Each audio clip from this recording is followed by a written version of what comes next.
नेहा को उसका ससुराल वैसा ही मिलता है जैसा उसको चाहिए था। जी हाँ, नेहा की शादी अभी कुछ दिन पहले ही रोहन से हुई थी।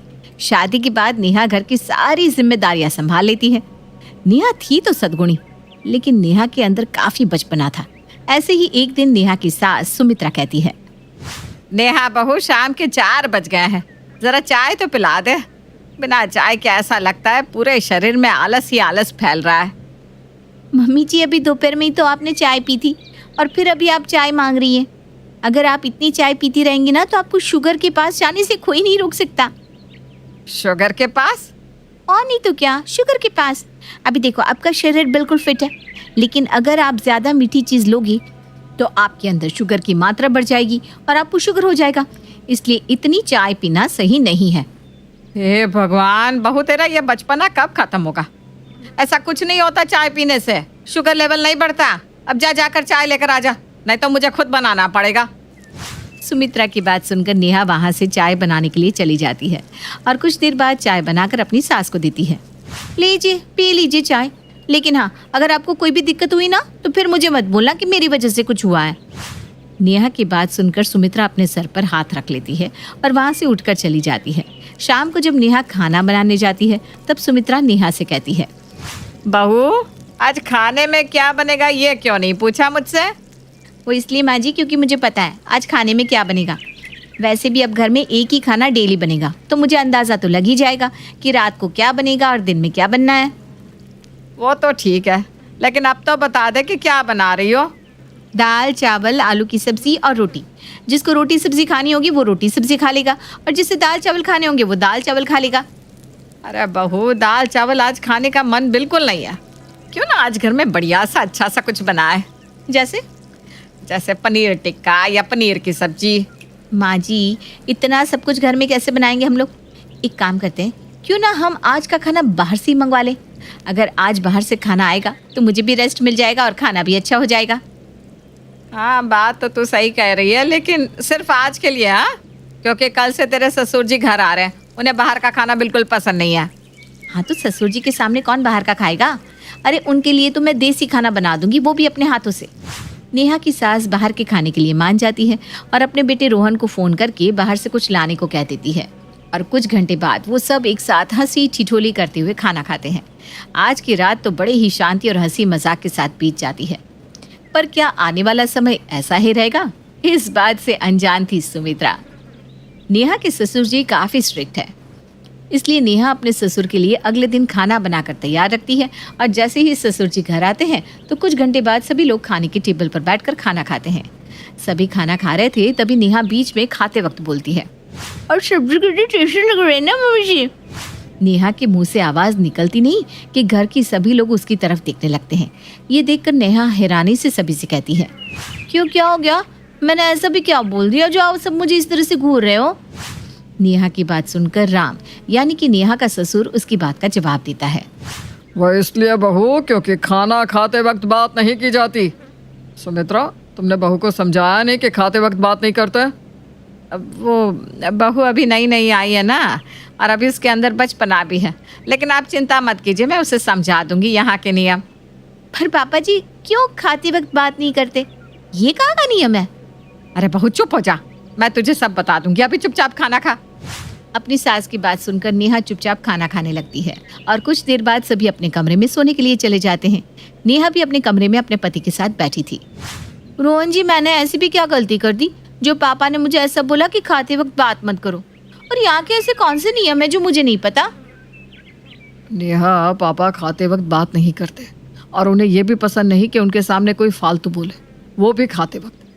पापा इतने बुरे नहीं है, लेकिन बस उन्हें खाने के समय बात करना पसंद नहीं है और उन्हीं के साथ रह रहकर हमने भी उन्हीं के रूल को एक्सेप्ट कर लिया है। पर रोहन, ये तो गलत है ना। पापा जी के साथ रहकर उनकी सारी चीजें अपनाना और अपनी सारी प्यारी चीजों को त्याग देना, ये कहाँ से सही है? अब जैसे मुझे बात करने की आदत है तो मैं पापा जी के लिए बात करना तो नहीं छोड़ दूंगी ना। नेहा, तुम बिल्कुल सही कह रही हो, लेकिन पापा इस घर के बड़े हैं और बड़ों की इज्जत करना, उनका आदर करना तो हमारा फर्ज है ना। बस उनका मान और आदर रखने के लिए तुम खाते वक्त बोलना मत, वरना पापा बहुत अच्छा है। रोहन नेहा को समझा देता है और नेहा भी रोहन की बात मान लेती है। अब कुछ दिन नेहा खाने के टेबल पर चुपचाप खाना खाती। लेकिन हमारी नेहा आदत से ही मजबूर थी। वो खाते समय बात न करे ऐसा तो हो ही नहीं सकता था। ऐसे ही एक रात जब सभी डाइनिंग टेबल पर खाना खा रहे थे, तब एक बार फिर नेहा बोल पड़ती है। मम्मी जी, मैं क्या बोल रही थी कि आज मैंने ना एक बहुत सुंदर साड़ी देखी है, बहुत अच्छी है। अगर आप कहें तो मैं आपके लिए ऑर्डर कर दूं, आपके ऊपर बहुत जचेगी वो। बहू, तुम्हें कितनी बार समझाना पड़ेगा कि खाते वक्त बात नहीं करते। एक बात सुनाई नहीं देती तुम्हें या फिर समझ में नहीं आती? आई एम सॉरी पापा जी, मैं भूल गई थी कि खाते वक्त बात नहीं करनी है। राम का गुस्सा और नेहा का डर देखकर उसकी सास मुंह बना लेती है, लेकिन वो कुछ नहीं कहती क्योंकि राम के आगे कुछ भी बोलने की उसकी हिम्मत नहीं होती। अब जब सब खाना खा लेते हैं तब सुमित्रा नेहा के पास जाती है और उसे एक बार फिर समझाने लगती है। अरे बहू, तुझे समझाया था ना, उनके आगे बात मत किया कर, तू क्यों नहीं सुनती? मम्मी जी, मैं जानबूझकर नहीं बोलना चाहती, पर मेरी ना समझी और बचपने की वजह से मेरे मुंह से बातें निकल जाती है। अच्छा चल, कोई बात नहीं, उदास मत हो, कोई तुझ पर गुस्सा नहीं कर रहा। इस तरह सुमित्रा उसको वहां से समझाकर चली जाती है। ऐसे ही समय बीतता है और बीतते समय के साथ नेहा ना चाहते हुए भी खाते वक्त बोल पड़ती। ये देखकर राम का गुस्सा और बढ़ जाता। नेहा की नासमझी और बचपने की वजह से राम अब परेशान हो चुका था, क्योंकि उसको खाते समय ना तो बात करने की आदत थी और ना ही किसी के मुंह से आवाज सुनने की। ऐसे ही एक दिन नेहा, सुमित्रा और राम दोपहर का खाना खा रहे थे। मम्मी जी, वो दाल पास करवाना। बहू, सच में मैं तुमसे परेशान हो चुका हूँ। अरे हद करती हो तुम। कितनी बार तुम्हें बताना पड़ेगा कि खाने के समय बात नहीं करते, बात नहीं करते, नहीं करते बात। एक छोटी सी बात तुम्हारे दिमाग में घुसती नहीं क्या? अरे तुम इतनी मंद बुद्धि कैसे हो सकती हो? पर पापा जी, इस बार तो मैंने कुछ बोला ही नहीं, मैं तो सिर्फ दाल मांग रही थी। क्या दाल मांग रही थी? अपनी सास को दाल का इशारा नहीं कर सकती थी? मुंह से आवाज निकालना जरूरी है क्या? सारा मूड खराब कर दिया। राम गुस्से में अपने खाने की प्लेट वहीं छोड़कर चला जाता है और राम का इतना गुस्सा देखकर नेहा की आंख से आंसू झलक जाते हैं।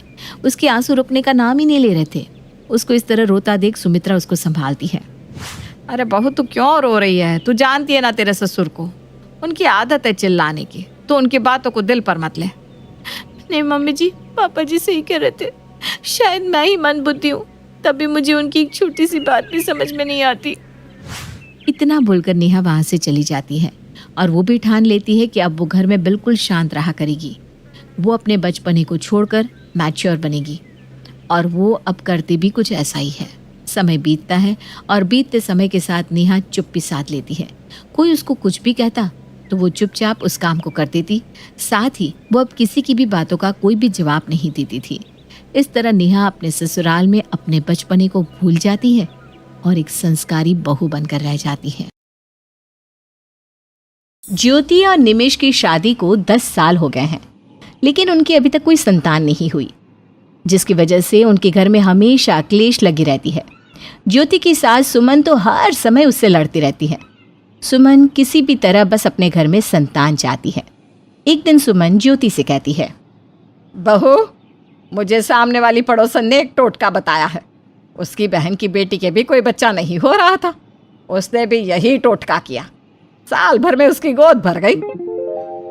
माँ, वैसे तो मैं इन टोटकों पर भरोसा नहीं करती, लेकिन फिर भी बता दो आप, क्या पता कोई चमत्कार ही हो जाए।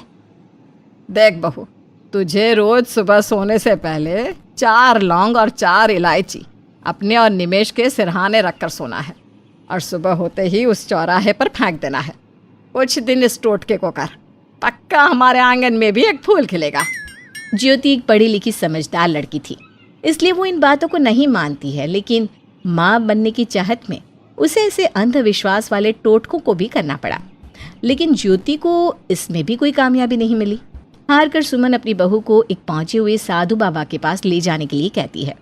सुन बहू, पुराने मंदिर के पीछे एक बहुत पहुंचे हुए बाबा बैठते हैं। वो तुम्हारे ऊपर से झाड़ फूंक करके सारी बुरी ताकतों का नाश कर देंगे और तुम जल्दी माँ बन जाओगी। माँ, ये झाड़ फूंक क्या होती है? इससे कुछ नहीं होता, मैं नहीं जाऊंगी किसी बाबा के पास। बहू, तू तो पहले ही नकारात्मक सोचती है। अरे पहले किसी बात पर विश्वास करना तो सीख। तू कल सुबह ही मेरे साथ चलेगी बस। सुमन ज्योति को वहां ले जाती है और वो बाबा ज्योति के ऊपर झाड़ फूंक कर देता है। उसके बाद भी ज्योति को और उसकी सास को कोई उम्मीद नजर नहीं आई। अब सुमन ज्योति को शहर के सबसे बड़े अस्पताल लेकर गई। उसके सारे चेकअप करवाए। उसके बाद डॉक्टर ने कहा, देखिए सुमन जी, आपकी बहू कभी माँ नहीं बन सकती। ये सारे चेकअप इनके हस्बैंड ने पहले ही करवाए थे और पहले भी हमने बता दिया था कि ये कभी माँ नहीं बन सकती। डॉक्टर की बात सुनकर सुमन को बहुत दुख हुआ। अब सुमन ने ठान लिया कि वो अपने बेटे की दूसरी शादी करवा कर रहेगी और वो निमेश पर दूसरी शादी करने के लिए दबाव करने लगी। बेटा देख, तेरी शादी को 10 साल हो गए, ज्योति माँ नहीं बन सकती और इस बात पर तो डॉक्टर ने भी मुहर लगा दी, इसलिए तू दूसरी शादी कर ले। नहीं माँ, मैं दूसरी शादी नहीं कर सकता। अरे क्यों नहीं कर सकता? मैं कह रही हूँ छोड़ दे इस मनहूस लड़की को और नए सिरे से अपनी जिंदगी शुरू कर। माँ, अपना हंसता खेलता परिवार उजाड़ कर मैं नए सिरे से कैसे जिंदगी शुरू कर सकता हूँ? ये मत भूल बेटा कि परिवार बच्चों के बिना कभी पूरा नहीं होता। सुमन और निमेश की सारी बातें ज्योति भी सुन लेती है। ज्योति भी निमेश को यही समझाती है। निमेश, माँ जी ठीक बोल रही हैं, तुम दूसरी शादी कर लो, मेरी वजह से अपनी जिंदगी खराब मत करो। ज्योति, तुम भी माँ की बातों में आ गई। देखो, मैं तुमसे बहुत प्यार करता हूँ। दूसरी शादी करके मैं तुम्हारा दिल नहीं तोड़ना चाहता। अरे माँ बाप बनने के लिए हम कोई बच्चा गोद भी तो ले सकते हैं। बच्चा गोद लेने के लिए माँ कभी तैयार नहीं होंगी। माँ को तैयार होना ही होगा। तुम चिंता मत करो, मैं माँ से बात करता हूँ। और हाँ, आज के बाद मुझसे दूसरी शादी करने के लिए कभी मत बोलना। निमेश अपनी माँ को बच्चा गोद लेने के लिए समझाता है। पहले तो उसकी माँ मना करती है, लेकिन बाद में तैयार हो जाती है। इसी तरह कई दिन बीत जाते हैं। एक दिन घर में सुमन और ज्योति होती हैं और निमेश ऑफिस गया होता है। लेकिन शाम को निमेश जब घर आता है तो देखता है कि उसकी माँ और पत्नी एक छोटी बच्ची के साथ खेल रहे हैं। अरे माँ, ये बच्ची कौन है? बेटा, कुछ दिन पहले हम अनाथ आश्रम में एक आवेदन पत्र देकर आए थे कि हमें एक बच्ची चाहिए, तो आज वहीं से फ़ोन आया था। ज्योति और मैं जाकर इस बच्ची को ले आए। माँ, हमने फैसला किया था कि किसी नवजात बच्ची को गोद लेंगे। ये तो लगभग 4 साल की है। पता नहीं क्यों आपको इतनी जल्दी हो रही थी जो 4 साल की बच्ची को ले आई। अरे बेटा, 10 साल हो गए तेरी शादी को, अब भी तुझे जल्दी लग रहा है। निमेश बिना कुछ कहे वहाँ से चला जाता है और बच्ची की तरफ देखता भी नहीं। सुमन और ज्योति बड़े ही प्यार से उसका नाम परी रखते हैं। रात को सब सो रहे होते हैं, तभी परी रोने लगती है। ज्योति, ये लड़की मेरी नींद खराब करी है, लेकर जाओ इसे यहाँ से। इसका नाम लड़की नहीं बल्कि परी है। लेकिन निमेश, तुम इस तरह से क्यों चिढ़ रहे हो परी से? बच्चे तो ऐसे ही होते हैं ना, और छोटे होते तो रोते भी हैं।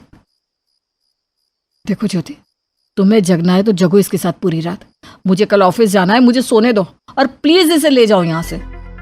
ज्योति को निमेश का बर्ताव बहुत अजीब लगा। सुमन और ज्योति दिन भर उस परी के साथ खेलती। एक दिन ज्योति को खाना बनाने में देर हो जाती है। ज्योति, आज तुम्हें खाना बनाने में देर क्यों हो गई? तुम्हें पता है ना मैं रोज टाइम से ही खाना खाता हूँ। सॉरी निमेश, वो क्या है ना, आज मैं परी को लेकर टीका लगवाने गई थी, लेकिन डॉक्टर ने परी के टीके का कार्ड देकर कहा कि उसको पहले से ही सारे टीके लगे हुए हैं, इसलिए आज खाना बनाने में लेट हो गई। ज्योति, क्या है ये सब? दिन भर परी परी परी करती रहती हो। देखो, तुमने इस बच्ची को घर में तो रख लिया है, लेकिन इसकी वजह से मेरे काम में कोई लापरवाही हो, ये मैं बर्दाश्त नहीं करूंगा। अरे बेटा, क्या हो गया है तुम्हें? क्यों इतना चिड़चिड़ा हो गया है तूने ही तो मुझे राजी किया था ना बच्चा गोद लेने के लिए, अब तू ही ऐसी बातें कर रहा है। हाँ माँ, मैंने कहा था, लेकिन इसका मतलब ये नहीं कि आप कहीं से भी कोई भी बच्चा उठाकर ले आएंगे। निमेश गुस्से में वहाँ से चला जाता है और ज्योति को निमेश की बात सुनकर बहुत दुख होता है। एक दिन निमेश अपने फ़ोन में लगा हुआ था। सुमन और ज्योति किचन में थी और परी निमेश के पास सोफे पर बैठकर खेल रही थी।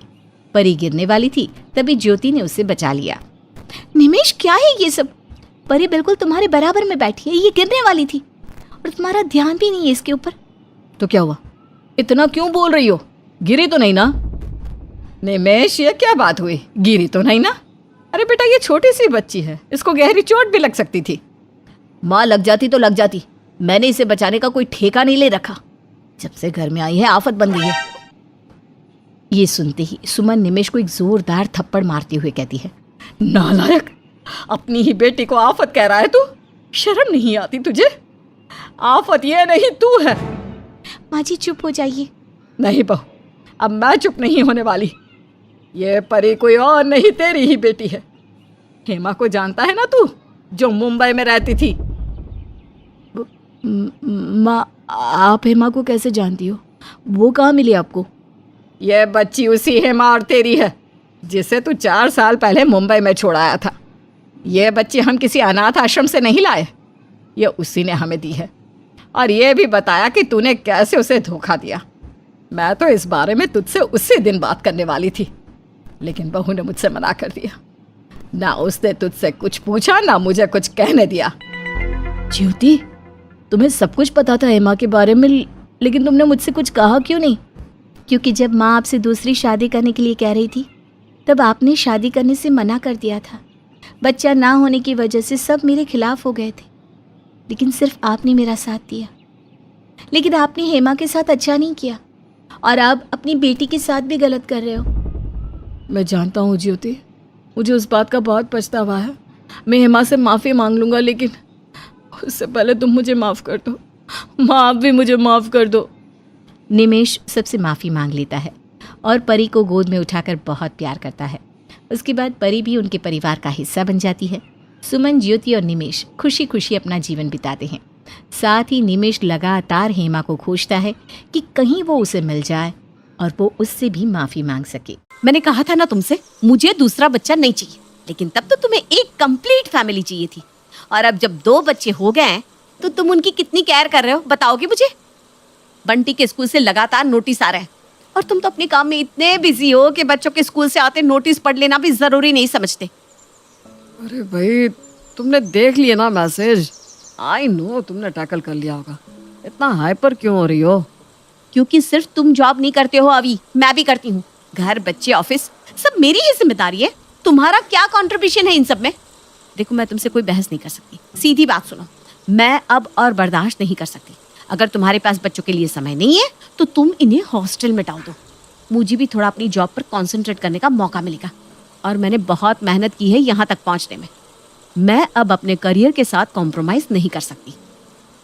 अच्छा, मैं सोच कर बताता हूँ। अभी देखो, मुझे एक इम्पोर्टेंट कॉल लेनी है, तुम सो जाओ। Good night. अवी और पूर्वी के 2 बच्चे थे। बड़ा बेटा बंटी जो 14 साल का था और उससे 1 साल छोटी बेटी बनी।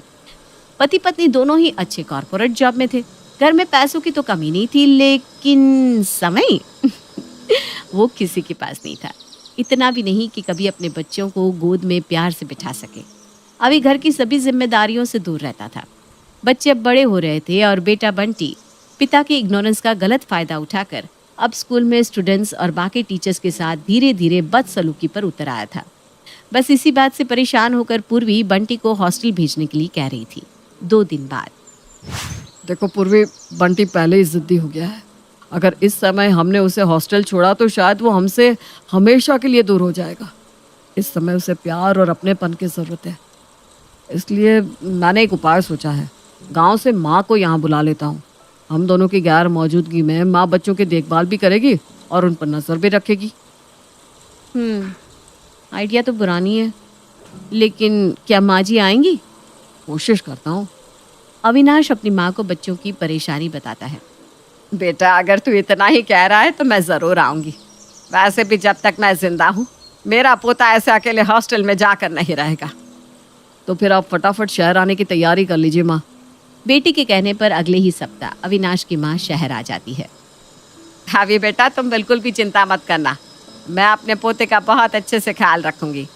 पता नहीं तुम इसके खाने पीने का ख्याल रखते हो या नहीं।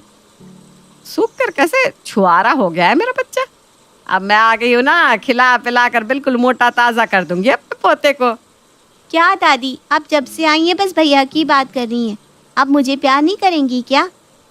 हाँ माँ, वैसे तो बन्नी ज़्यादा बदमाशी नहीं करती, लेकिन थोड़ा उसका भी ध्यान रखना है आपको। बेटा, खाद पानी फसल में दिया जाता है, खरपतवार तो अपने आप ही बड़ी हो जाती है। अरे बड़ी कड़ी जान की हो गए ये छोरियाँ। इन्हें एक टाइम रोटी भी खिला दो ना, तब भी ताड़ की तरह बढ़ती चली जाती है। ख्याल तो इन लाड़ कुंवर का रखना पड़े हैं। इन्हें घी दूध देना पड़े हैं, बढ़िया से बढ़िया खाना खिलाना पड़े हैं, तब जाकर छोरे जवान हो गए। क्या माँ, अभी कैसी बात करती हैं आप? अच्छा, आप अपने हिसाब से देख लो। अब हमने तो बच्चे आपको सौंप दिया है। हम दोनों ऑफिस निकल रहे हैं, शाम को मिलते हैं। ये क्या बोला दादी ने? खरपतवार? खरपतवार मतलब? बेटा खरपतवार मतलब खेत में उगने वाली कोई अनवांटेड ग्रास। तो मैं खरपतवार हूँ क्या मम्मा? आपको पता है दादी ने मुझे खरपतवार कहा। अरे बेटा दादी की बातों को ना ज्यादा मन से नहीं लगाते, उन्होंने वैसे ही कह दिया होगा। हाँ माँ, दादी ने तो वैसे ही कह दिया होगा, लेकिन आप भी तो मुझे वही समझती है ना जो अभी दादी ने कहा। कैसी बात कर रही हो? कहाँ से सीख कर आ रही हो ये सब उल्टी सीधी बातें? मम्मा अगर ऐसा नहीं है तो आप ही बता, मुझे और भैया को अलग अलग स्कूल में क्यों एडमिशन कराया हुआ है आपने? अब मुझे सब समझ में आता है। भैया को देखो कितने एक्सपेंसिव और हाई स्कूल में पढ़ रहे हैं, और मैं एक एवरेज स्कूल में, बस इसलिए क्योंकि मैं एक लड़की हूँ। सही कहा ना मम्मा? अविनाश अभी क्या अभी अपनी बेटी को यहाँ से लेकर जाओ, वरना मेरा हाथ उठ जाएगा अब इसके ऊपर। बेटी को फटकार लगाने के बाद पूर्वी गुस्से में अपना बैग उठाकर ऑफिस के लिए निकल जाती है। पूर्वी के जाने के बाद अविनाश भी बेटी को माँ से गलत तरीके से बात करने के लिए डांट लगाता है और फिर वो भी ऑफिस चला जाता है। जब से दादी शहर आई थी, अविनाश और पूर्वी ने अपने बच्चों के ऊपर ध्यान देना बिल्कुल बंद कर दिया था। अब दोनों बच्चे पूरी तरह से दादी संतोषी की जिम्मेदारी बन गए थे। दादी संतोषी 14 साल के बंटी को ऐसे लाड दुलार करती जैसे वो सिर्फ 3 साल का छोटा बच्चा हो, और 13 साल की बन्नी को बात बात पर ऐसे फटकार लगाती जैसे वो एक 13 साल की बच्ची ना होकर एक बच्चे की माँ हो। बंटी तो पहले ही माँ बाप का सिर चढ़ा था, जिसके कारण वो बिगड़ रहा था। अब दादी के बात बात पर उसके साइड लेने और गलत बातों पर भी उसे बढ़ावा देने के कारण बंटी की हालत पहले से भी बदतर होती जा रही थी। दूसरी तरफ बनी दादी का उसके प्रति रूखा रवैया बहुत अच्छी तरह महसूस कर पा रही थी, लेकिन फिर भी उसे दादी से बहुत लगाव था। दादी आपकी तबीयत खराब है ना, आप आराम कर लो। भैया को खाना मैं गर्म करके दे दूंगी, और आपका गर्म पानी और दवाई मैंने आपके सिरहाने रख दी है, आप खा लेना। हाँ ए छोरी, ज्यादा मेरी माँ बनने की कोशिश ना कर, तू जा जाकर अपना काम कर। और तुझे किसने कहा मेरे लाड कुंवर को खाना देने के लिए? अपने पोते को खाना मैं अपने हाथ से खिलाऊंगी, कहीं आधे पेट खाकर उठ गया तो। दादी, बंटी भैया कोई छोटे बच्चे नहीं है जो आधा पेट खाकर उठ जाएंगे। उन्हें भूख लगेगी तो खुद ब खुद खाना खा लेंगे। आपकी तबीयत ठीक नहीं है ना, आप अपना ख्याल रखिए। अरे बित्ते भर की छोकरी मुझे ज्ञान बांटने चली है। मैंने कहा ना तू जा अपने कमरे में, मैं देख लूंगी मुझे क्या करना है क्या नहीं। न जाने दादी की आंखों पर कौन सी पट्टी बंधी थी कि दादी को बन्नी का प्यार, उसकी परवाह नजर ही नहीं आती थी। दादी मैंने कहा ना मुझे खाना नहीं खाना। अरे लेकिन बेटा खाने से कौन सी दुश्मनी है तेरी? पहले तो खाना खा ले, हाँ, फिर तू जो कहेगा मैं तेरी सारी बातें मानने को तैयार हूँ। दादी मैं कोई छोटा बच्चा नहीं रहा हूँ कि आप मुझे बहला फुसला कर खाना खिला देंगी और फिर बाद में अपना वादा पूरा करने से मुकर जाएंगी। मैंने कह दिया तो कह दिया, पहले आप मेरी बात मानिए, उसके बाद ही मैं खाना खाऊंगा। अरे लेकिन बेटा मुझे बता तो सही कि तुझे चाहिए क्या? आखिर खाना क्यों नहीं खा रहा? देख तो भूख से कैसे चेहरा उतर गया है मेरे बच्चे का। दादी मुझे आईफोन चाहिए, जब तक आईफोन नहीं मिल जाता मैं खाना नहीं खाने वाला। अरे बेटा तुझे तो पता ही है आईफोन दिलाना मेरे बस की बात ना है, अपने पापा से कहना ये सब। अभी तो बस दादी के कहने से खाना खा ले। हाँ नहीं दादी, इस घर में किसी को भी मुझसे प्यार नहीं है। मैंने कहा था पापा से कि मुझे एप्पल का फ़ोन लेना है, लेकिन पापा ने साफ मना कर दिया। पापा आपके बेटे हैं ना, तो क्या आप उन्हें एक फ़ोन के लिए मना नहीं सकती?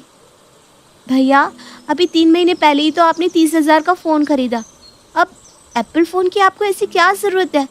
और पापा ने आपको फ़ोन दिलाने से मना नहीं किया, उन्होंने बस ये बोला कि अभी नहीं दिला पाएंगे। आपको भी तो पापा की प्रॉब्लम समझनी चाहिए ना भैया। आए तो चुप कर, मैं बात कर रही हूँ ना, तू क्यों बीच में बोली? और तुझे ना ज्यादा दिमाग लगाने की जरूरत नहीं है, तू जा जाकर अपने कमरे में पढ़ाई कर। दादी की बात सुनकर बन्नी अपने कमरे में चली जाती है और उधर खाना न खाने की धमकी देकर बंटी दादी को आईफोन खरीदने के लिए मना ही लेता है। मैंने दूध निकाल कर रख दिया है, दूध पी लेना दोनों। ठीक है दादी, पी लूंगी। बन्नी जाकर टेबल पर रखा हुआ दूध का ग्लास उठाती है। आए छोरी, वापस रख दूध का ग्लास, रख। वो ग्लास तेरा ना है, वो मेरे लाड कुंवर का है। इसमें मैंने काजू बादाम और छुआरे पीस कर डाले हैं। तेरा दूध वो वाला है, पी ले चुपचाप। कोई बात नहीं दादी, आप जो ग्लास कहेंगी मैं उसी ग्लास से दूध पी लूंगी। अब तो आप खुश हो ना? कुछ दिन बाद मम्मी मुझे आपसे कुछ बात करनी है। आप और पापा तो ऑफिस चले जाते हो, और आपके ऑफिस जाने के बाद दादी मेरी किसी बात पर ध्यान नहीं देती। क्या बात है, साफ साफ बोल। मैं 2 दिन से दादी से कह रही हूँ कि भैया से कहकर मुझे थोड़ी देर के लिए लैपटॉप दिलवा दे, मुझे अपने स्कूल के लिए प्रेजेंटेशन बनानी है। लेकिन ना तो दादी मेरी बात सुनती है ना भैया, और भैया से कुछ कहो तो वो इतनी बदतमीज़ी से मुझसे बात करते हैं कि क्या बताऊँ। भैया तो मुझे अपने कमरे में घुसने भी नहीं देते। अरे बेटा, भैया बड़ा है, तुम्हें उसकी प्राइवेसी का ख्याल रखना चाहिए ना। अगर उसे पसंद नहीं तो तुम क्यों उसके कमरे में जाती हो? मम्मा मुझे लैपटॉप की ज़रूरत है, तो फिर मुझे दूसरा लैपटॉप दिलवा दीजिए, फिर मैं उनसे कोई सामान नहीं मांगूंगी। देखो बेटा, नया लैपटॉप खरीदने का तो हमारा बजट है नहीं अभी। सो सॉरी, तुम अपनी किसी फ्रेंड से मांग कर काम चला लो। और अभी मुझे ऑफिस के लिए प्रेजेंटेशन बनानी है, कल बात करते हैं। लेकिन मम्मा। बनने के बाद पूरी सुने बिना ही पूर्वी लैपटॉप पर अपना काम करने लगती है। इस घर में मेरी किसी को पड़ी ही नहीं, गलती चाहे किसी की भी हो, सबको हमेशा मैं ही गलत लगती हूँ, और भैया से ही। मम्मी पापा ने भैया को iPhone, tablet, mobile phone, laptop सब कुछ दिलवा रखा है, और मैं अपने प्रोजेक्ट के लिए लैपटॉप मांग रही हूँ तो मुझे मना कर दिया। ऐसा लगता है इस घर में जितना भी पैसा है वो सिर्फ भैया के लिए ही है। मैं कभी भी कुछ भी मांगती हूँ तो मम्मी पापा हमेशा बजट ना होने का बहाना बना देते हैं। हर गुजरते समय के साथ दादी की मनमानियाँ और पक्षपात बढ़ता ही जा रहा था, लेकिन बन्नी के मम्मी पापा ने बिल्कुल उदासीन रवैया अपना रखा था। बिल्कुल कहीं ना कहीं वो भी दादी की सोच और बातों को समर्थन दे रहे थे। बन्नी को भी अब घर में किसी से खास उम्मीद नहीं थी। उसे इस माहौल में रहने की आदत सी हो गई थी। समय अपनी रफ्तार से गुजरता जा रहा था। बन्नी और बंटी भी अब देखते ही देखते कॉलेज में पहुंच गए थे। हे भगवान, ये बंटी भैया है क्या? ये तो अपने दोस्तों के साथ स्मोकिंग कर रहा है।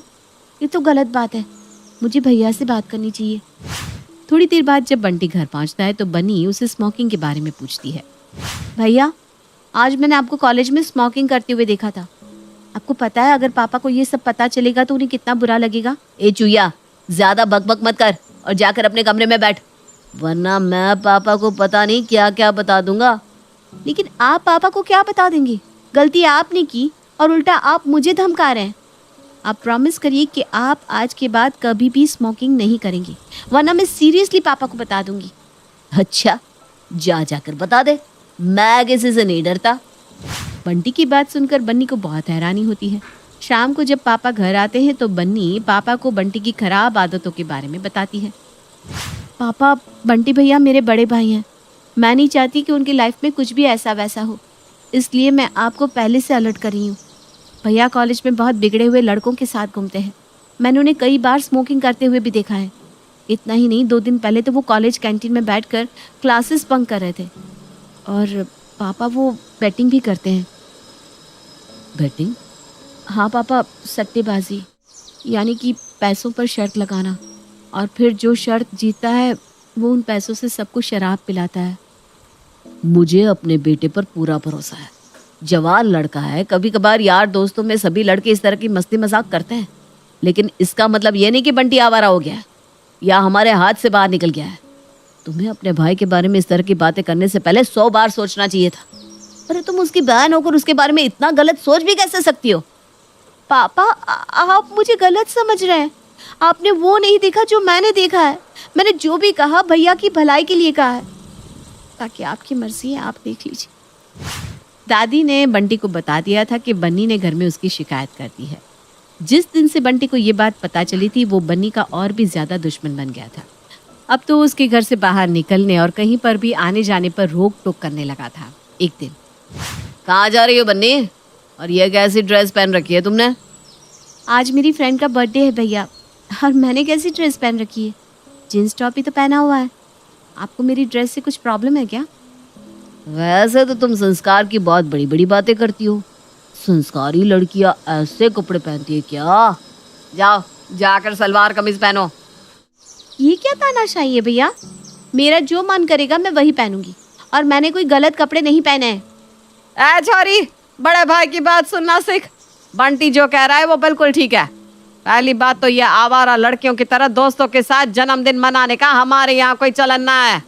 और दूसरी बात, आज के बाद तू घर से बाहर निकलेगी तो ढंग के कपड़े पहन कर निकलेगी, या अंग्रेजी पैंट कमीज पहनकर घर से बाहर जाने की ना कोई जरूरत ना है। दादी और बंटी ने अब उसका जीना मुश्किल कर दिया था। बंटी हर बात में उसके साथ रोक टोक करता और उसे अपने दोस्तों तक से मिलने ना देता। और बंटी का विरोध करने पर दादी राशन पानी लेकर उसके ऊपर चढ़ बैठती। मम्मी पापा को भी कुछ बताने से कोई फायदा नहीं था। वे दोनों उसी बात को सच मान लेते थे जो दादी उन्हें बताती थी। दादी की शय और पापा का पैसा पाकर बंटी एक अय्याश लड़का बन गया था। न्यू ईयर की शाम थी। पूर्वी और अविनाश ऑफिस की तरफ से 3 दिन के टूर पर गए थे। घर में सिर्फ दादी, बन्नी और बंटी ही थे। दादी, कुछ देर में मेरे दोस्त यहाँ पार्टी के लिए आने वाले हैं। जितनी देर में अपने दोस्तों के साथ पार्टी करूँगा, आप अपने कमरे में रहना। अरे मेरे लाड़ कुंवर के दोस्त आ रहे हैं तो मैं अपने कमरे में क्यों रहूँगी भला? और अगर मैं अपने कमरे में बैठी रहूँगी तो तेरे यार दोस्तों को चाय पानी कौन देगा फिर? दादी, आपको चाय पानी देने की ज़रूरत नहीं है, वो सब मैं देख लूँगा। मैंने जितना कहा आप उतना सुनो। आपको किसी के भी सामने आने की कोई ज़रूरत नहीं है। बंटी की बात दादी को बहुत अजीब लगती है, लेकिन फिर भी पोते की इच्छा समझकर दादी अपने कमरे में जाकर बैठ जाती हैं। कुछ ही देर में बंटी ने तेज आवाज में म्यूजिक चला दिया था। लगभग आधे घंटे के अंदर उसके 10-12 दोस्त हॉल में जमा हो गए थे, जिसमें कुछ लड़कियां भी थी जिन्होंने बहुत छोटे छोटे कपड़े पहन रखे थे। दादी अपनी खिड़की से सब कुछ देख रही थी। तभी उसका दोस्त शराब की बोतल लेकर घर में घुसा। अरे ये सब क्या हो रहा है मेरे घर में? इसका मतलब ये बंटी यहाँ पर अपने दोस्तों को शराब पिलाने वाला है। और ये नाश पीटी लड़कियाँ कैसे बेहुदा कपड़े पहन कर आई हैं? इन्हें तो मैं अभी घर से बाहर करती हूँ। दादी गुस्से में पैर पटकती हुई हॉल में पहुँचती है तो देखती है कि बंटी ने होठों में सिगरेट लगाई है और शराब का ग्लास हाथ में लेकर वो तेज म्यूजिक की धुन पर थिरक रहा है। अरे बंद करो ये बेहुदा अंग्रेजी गाने और अभी क्या अभी घर से बाहर निकलो तुम सब के सब। तुम्हारी हिम्मत भी कैसे हुई हमारे घर में ये शराब की बोतलें और सिगरेट लेकर घुसने की? बंटी, ये कौन है और क्या बोल रही है? तूने यहाँ हमें इंसल्ट करने के लिए बुलाया क्या? मैंने आपको मना किया था ना कि आप रूम से बाहर मत आना। फिर आप यहाँ क्या करने आई हो? अरे चुप रह तू, मुझे तुझसे कोई बात ही नहीं करनी। और तुम सब के सब यहाँ से निकलते हो या धक्का देकर निकालूं बाहर? दादी, आप दादी हो मेरी, माँ बनने की कोशिश मत करो। और हमें घर से बाहर निकलने वाली आप होती कौन हो? खुद तो यहाँ मेरे बाप के टुकड़ों पर पल रही हो और मुझे मेरे घर से बाहर करोगी? एक सच बताऊं, इस घर में ना आपकी हैसियत एक आया से बढ़कर कुछ भी नहीं है। अगर मैं अभी पापा को कहूँ तो आज के आज आपको आपके गांव भिजवा देंगे। भैया, शर्म नहीं आती आपको दादी से इस तरह बात करते हुए? और तुम सब 1 सेकंड में यहाँ से गायब हो जाओ, वरना अगर मैंने पुलिस को ये बता दिया कि यहाँ रेव पार्टी हो रही थी तो तुम्हारा क्या होगा तुम अच्छी तरह जानती हो। बन्नी की बात सुनकर बंटी के सारे दोस्त वहाँ से भाग खड़े होते हैं। शेम ऑन यू भैया, दादी ने आपको इतना प्यार किया कि गलत बातों में भी आपका ही साथ दिया। मुझे लगता था आप सारी दुनिया के साथ बुरा कर सकते हो लेकिन दादी के साथ कभी नहीं। लेकिन आज आपने नीचता की हद पार कर दी। आज अपने दोस्तों के सामने हमारी दादी का अपमान किया। छी! मुझे माफ कर दे बनी बेटा। पोते के मुंह में मैंने हमेशा तेरा अपमान किया, तुझे नीचा दिखाया, लेकिन आज तूने साबित कर दिया बेटियां बेटों से बढ़कर होती है।